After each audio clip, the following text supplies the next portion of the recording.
Not ટેકિંગનું mindset શીખવાડું છું. હું એવું નથી કહેતો કે તમારી નોટ્સ બેઠી મારા નોટ્સ જેવી જ હોવી જોઈએ કે મારી નોટ્સ ફલાણા વ્યક્તિ જેવી હોવી જોઈએ. It is not possible.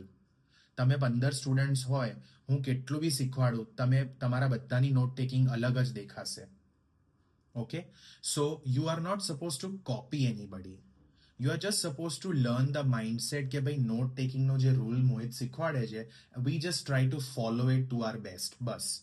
અને એમાં ઓબ્વિયસલી ચેન્જીસ આવશે. જેમ કે ફોર એક્ઝામ્પલ, હવે અહીંયા પેરેન્ટ્સ લખ્યું છે મેં, પણ હોઈ શકે કે ફોર એક્ઝામ્પલ ધ્રુવે પેરેન્ટ્સની જગ્યાએ મોમ એન્ડ ડેડ આ રીતે લખ્યું હોય, કે મોમ એન્ડ ડેડ આ રીતે લખ્યું હોય, કે પછી કોઈએ મધર એન્ડ ફાધર આ રીતે લખ્યું હોય.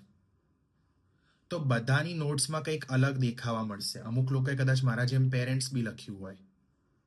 કહેવાનો મતલબ એવું છે, as long as what you have written delivers the same meaning and you have written it in short, પૂરેપૂરું નથી લખતા, તો you are doing a good job in your note taking.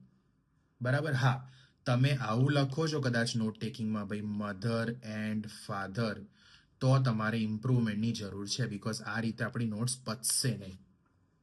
Clear everyone? So changes રહેશે, but હા, mindset adopt કરવાનો પ્રયત્ન કરો.